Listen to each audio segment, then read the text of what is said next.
The Killer Shrews. Yeah, I have had a super busy week and I wanted to watch a movie for Movie Tales, so I picked a short one and one that was on my radar for a while.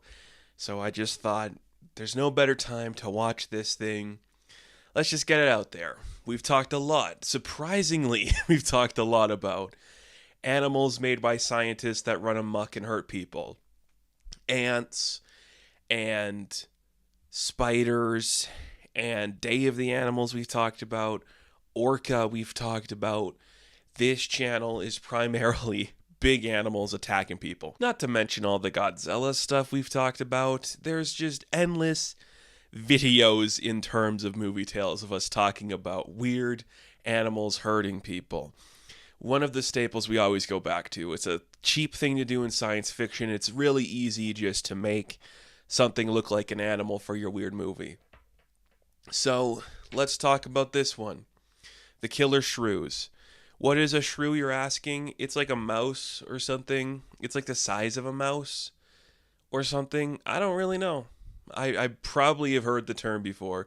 There's, of course, the taming of the shrew, which is better than what we're talking about today. But yeah, I don't know. I literally watched this hours before I'm recording this. And uh, I don't have much to say. This is kind of a filler episode of Movie Tales, just getting it out there. Because we've talked about multiple better versions of this specific thing. There's this boat captain who comes to this island to give resources to a mad professor, his beautiful daughter, and just a couple expendable guys. And we find out that this mad professor is experimenting on like people. He's like, I want to make this thing that will make people smaller so their metabolism is lower. I don't know how that works. I don't think the size would change your metabolism. Like, the justification for the stuff he's doing is like creatures with smaller bodies have a higher metabolism to like keep that up. Like, a shrew has to eat an insane amount of its own body weight to like maintain itself from dying every 24 hours. I think he said it was like over 200 times its body weight. Something stupid. Something stupid. I don't know what that means specifically. But how would making a person half the size of a person help them? Just because resources would be more bountiful? There's also some weird element of overpopulation, which I don't know what that means. But he's experimenting on like shrews to do that, and this captain's like, I don't know what that means, but there's a pretty girl here. We've seen this a million times on this channel. We've seen it a million times. It is one of the weaker versions of it. I did not have fun with this. I want to sit here and tell you like, oh man, it's just an enjoyable little movie. It's not. It's really not enjoyable. It's kind of boring and just gets the job done, I guess. Like, I don't think any of the performances stand out. I don't think anything's interesting. The most interesting thing, in my opinion, about this film is that it stars a young James Best. And that sent me on another rabbit hole because if you don't know, James Best is probably primarily known to an entire generation as being like Sheriff Roscoe Coltrane on the Dukes of Hazzard. And then that led me to looking up Dukes of Hazzard. This is kind of going to be a Dukes of Hazzard talk because I find it more interesting than this dumb movie. I've seen a lot more of the Dukes of Hazzard than you might imagine. It's one of those staples that was so prominent in my family and my household in specific, and my father specifically, that I know the characters, I know some of the jokes, I know some of the actors. I'm well aware of the drama behind the scenes of Dukes of Hazzard. I haven't thought about that show in a very long time, but seeing a young James Best here made me go, oh yeah, that thing that I just culturally am aware of. There is Dukes of Hazzard, like, memorabilia around me sometimes. Like, just in my daily life. That's how much I think about that. And to see the old man from that be young here, doing his own kind of like Luke Duke or Bo Duke thing, that's just where my mind went. I'm like, oh, look, you grew up to become the old man who hates these rapscallions, and you're being a rapscallion here. Yeah, he's right away just like, I hate all this.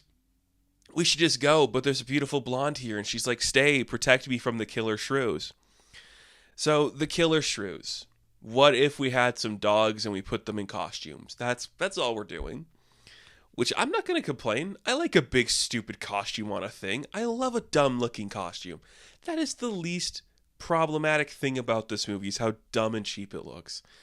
It's perfectly serviceable. We do have like some actual puppets that look like a big rat, so that's kind of exciting. I like that stuff too. There's just nothing to say, you know? You have the leading man who is above it all, can save the day, the mad scientist who's like Swedish, I think he's Swedish or Norwegian or something. His beautiful daughter.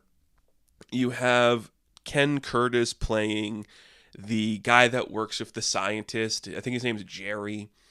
And he's in love with the daughter, so like he gets drunk one night and just like talk about how much he likes the daughter, and he's saying it to like Mario, and Mario's like, I guess, some Spanish guy that works there too. There's a couple of other expendable cast members, like we have our main four, and then we have Mario, who dies because he gets bit in the leg. We find out that the shrews are really poisonous and they can kill you if they scratch you or anything. We also have Nerd, whose name I don't know. There's the nerd with glasses who dies. And then there's Rook, who is the African-American character that works on the ship with, I think his name's Thorn, Captain Thorn. He dies too. So everybody of color dies and the nerd dies. It doesn't even look that good. Like, I know this is like a really cheap movie. That's the point. I think Mystery Science Theater even ripped on it. So what can I say that they haven't already said? It's really not anything. There's nothing special about it. It is very obvious jokes. I don't even think the music scores work. The production is fine. Like, they clearly shot on a bunch of sound stages. Here's the rooms. Here's the basement. I got no problem with that. I like a lot of stuff that looks like that, but there's better versions of it.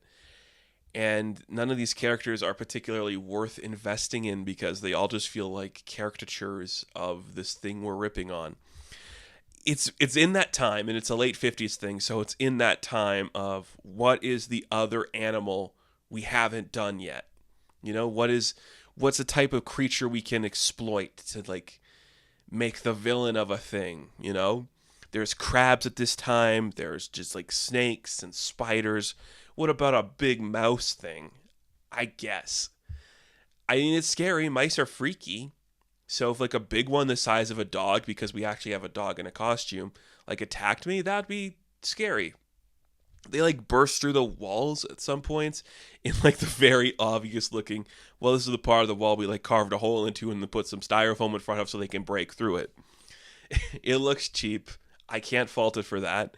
Still more money than I would put into making a film. And it just kind of ends when everyone dies and they get off the island, so they like starve to death on the island. I do think it's kind of clever how they decide to get off the island. They have like these barrel containers or something that they hide under, and they like scurry across so they can't like get attacked. They like drag this heavy barrel apparatus across to get to the boat, and when they get in the water, like the shrews can't get in the water or something. And eventually, because they like ate all the livestock and the people that were left on the island, they'll starve off, so they can't go on. But then there's also a sequel to this called Return of the Killer Shrews, so they obviously do get off. I don't know. It just happens sometimes. People just make these types of movies, and I love them. But sometimes they're just bad, and maybe you're just in the wrong mood for it, but this one offers nothing. Like I said, I spent more time researching the Dukes of Hazzard than I was really invested in the narrative. And because it's such an obvious narrative, it doesn't really add anything. The gunshots look decent. They've been done worse, I'll say that. And I do like the costumes. In a distance, they work. Up close, they work too. Like when they have the actual puppets, I think it works well as well. I don't know. I got nothing good to say, but we've talked about a few worse films on this channel. And this one, of the animal attacks you genre, it's the weakest we've talked about. But I don't know. There's worse ways to kill 70 minutes of your life, I guess.